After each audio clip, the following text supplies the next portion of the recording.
নমস্কার। আচ্ছা, যদি বলি, আমরা একটা কথা ছোট থেকে শুনে এসেছি আমাদের মা বাবাদের কাছ থেকে, কু সন্তান হয় কিন্তু কু মাতা পিতা হয় না। এটা আমরা জানি এবং আমরা বিশ্বাস করি। কখনো কারোর মা বাবা কোনো সন্তানের ক্ষতি চাইতে পারে না। আমরা বিশ্বাস করি কু মাতা পিতা হয় না। মা বাবা প্রত্যেকটি সন্তানের কাছে ভগবান তুল্য। মা বাবা সবসময় সন্তানের ভালো চায়, মা বাবা সবসময় সন্তানের মঙ্গল কামনা করে। এটা আমরা জেনে এসেছি। এবার ভাববেন কেন বলছে এই কথাটা। তার আগে এটা দেখে নিন। করেছি যে বিজেপি প্রার্থী হয়ে আমি দাঁড়াতে চাই, তাই আমি এই তৃণমূলের পুরো মূলটাকেই উপরে ফেলার জন্য আমি বিজেপিতে যোগ দিয়েছি। দেখলেন তো? তাহলে কি বুঝলেন? চিনতে পারছেন এদেরকে? চিনতে পারছেন? এরাই তারা, এরাই কু মাতার পরিচয়, কু পিতার পরিচয় দিয়েছে।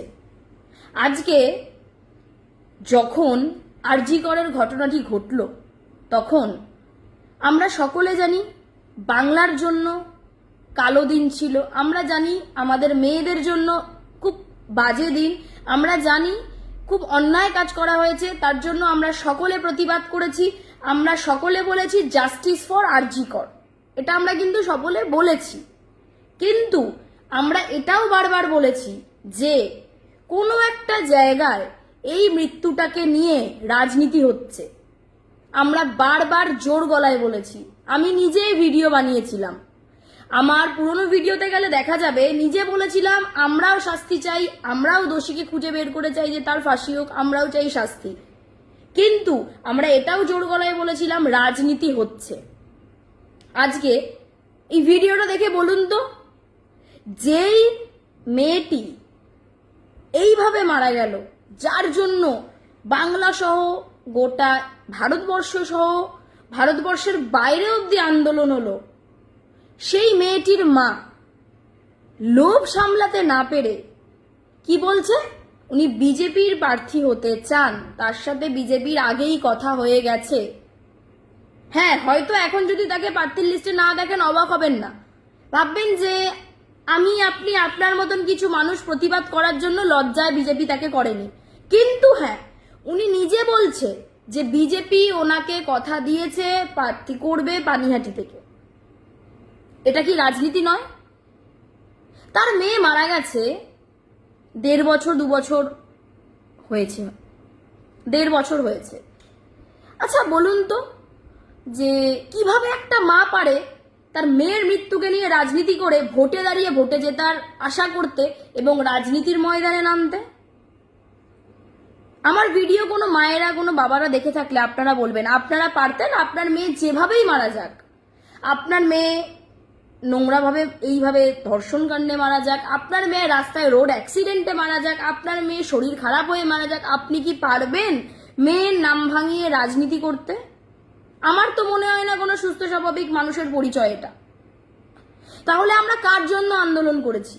আমি প্রশ্ন তুলতে চাই সেই সতী, সো কল্ড সতী লক্ষ্মীদের কাছে।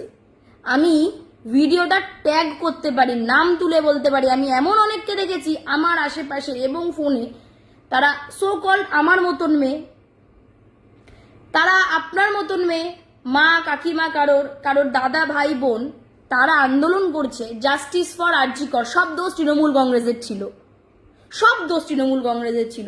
এমনভাবে আন্দোলনটা করেছেন, তৃণমূল কংগ্রেস বলে দিয়েছে যে এই ঘটনাটি ঘটাতে হবে, তাই ঘটনাটি ঘটেছে।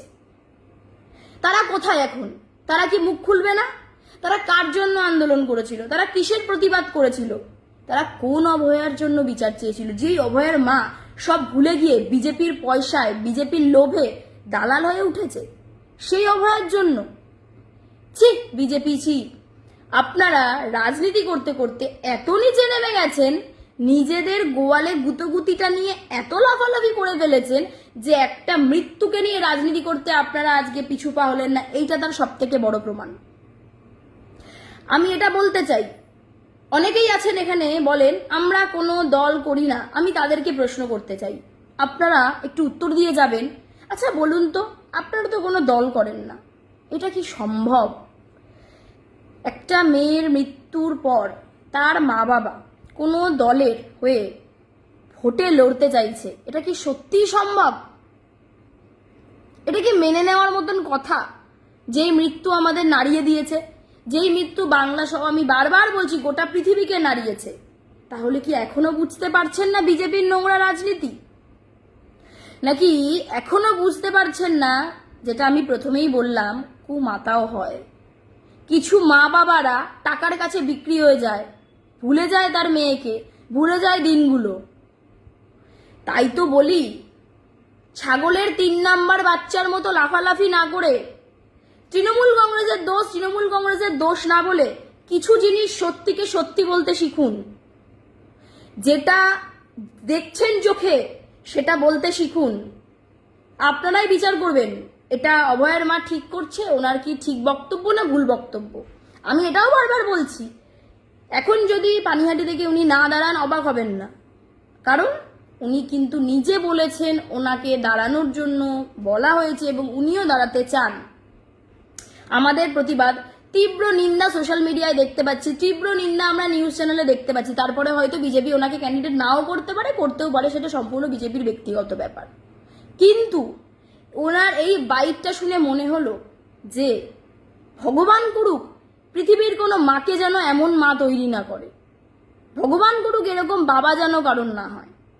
আর সকল সুবুদ্ধি সম্পূর্ণ মানুষকে বলবো যে আপনারা ঠিকটা ঠিক ভুলটা ভুল বলতে শিখুন। তৃণমূল কংগ্রেসের দোষ বলে চোখে পট্টি বেঁধে যাই ঘটছে তৃণমূল কংগ্রেসের নামে চাপিয়ে দিলে এইভাবে চলতে পারে না, এটা কিন্তু আপনারা একটা বড় প্রমাণ পেয়ে গেছেন। সোশ্যাল মিডিয়ায় এসে বিচার চাই, রাতের পর রাত দখল, দিনের পর দিন, অভয়ার জন্য বিচার, আজকে প্রমাণ হলো তো নিট ফল 0। এই বিচার হতে পারে না যেই বিচারে তার মা বাবা বিক্রি হয়ে গেছে। তাই তো বলি, সঠিক মানুষকে বাঁচুন, সঠিক নিজের বুদ্ধিতে নিজের বিবেচনা করে চলুন। কোনো দালাল যারা গোলে গুতাগুতি করে তাদের কথা শুনবেন না, কোনো প্ররোচনায় পা দেবেন না। নিজের এলাকায় নিজের যোগ্য যাকে মনে হবে তাকে বেছে নিন, এটুকুই বলবো। আর সকলকে বলবো তীব্র ধিক্কার জানাই এইরকম পলিটিক্সের বিরুদ্ধে। এর থেকে নোংরা পলিটিক্স বাংলায় আগে কোনোদিন হয়নি। বিজেপির মতো নোংরা পলিটিক্স এবং অভয়ার বাবা মার যে নোংরা বাইট আছে শুনলাম, যে কথাটি শুনে সত্যি নিজেকে মনে হচ্ছে যে আমি আজ অভয়ের বাবা মার সামনে গেলে তাদেরকে প্রশ্ন করতাম, আপনার কাছে আপনার মেয়ের থেকে দাম বেশি বিজেপি পার্টির নাকি টাকার? ও আর একটা কথা, অভয়ের মা বলল আমি তৃণমূলকে কি মূল উপড়ে ফেলতে চাই। আমি বলছি তৃণমূলের একটা ছোট কর্মী হয়, আপনি তৃণমূলের মূল কেন, তৃণমূলের যে গাছটা আছে তার আগার একটা পাতাও ছিঁড়তে পারবেন না, তলার একটা মাটিও কুড়াতে পারবেন না, মূল তো দূরের কথা। তাই বলছি মেয়েকে নিয়ে রাজনীতি বন্ধ করুন, টাকা ইনকাম বন্ধ করুন, মেয়ের আত্মার শান্তি কামনা করুন। সেই যদি এরকম কিছু হয়ে থাকে যে মানুষ মারা যাওয়ার পর দেখতে পায়, জানতে পায়, তাহলে বলবো আপনার মেয়ে আজ সেখানে গিয়েও ভাবছে যে কারো ঘরে জন্ম নিয়েছিলাম আমি। ছি, আপনাকে ধিক্কার জানাই। এবং সকলকে বলবো যে দয়া করে এরকম নোংরা রাজনীতিতে জড়াবেন না। ছি, বাংলার আগামী দিনে উন্নয়নের স্বার্থে ভোট দেবেন, নোংরা রাজনীতির স্বার্থে ভোট দেবেন না। আপনারা বেছে নেবেন আপনারা কোনো শিক্ষিত সমাজে, শিক্ষিত এরিয়ায় শিক্ষিত প্রার্থী চান, নাকি আপনারা অশিক্ষিত এই নোংরা রাজনীতি করা ব্যক্তিদের চান। আপনারাই বেছে নেবেন কারা আপনার পাশে ছিল, কারা আপনার পাশে থাকে এবং কারা ওই যে বলি ভোট পাখি হয়ে এসে ঘুরে বেড়ায় আবার চলে যায়। তাই তো বলি সকলে খুব ভালো থাকবেন, খুব ভালো করে ভোট দেবেন এবং নোংরা রাজনীতি বন্ধ করবেন। ধন্যবাদ সকলকে। আর জয় বাংলা। আমরা গর্ব করে বলি আমরা তৃণমূল কংগ্রেস করি, আমরা কোনো অন্যায়কে প্রশ্রয় দিই না, অন্যায় করি না, অন্যায় মানি না। জয় বাংলা।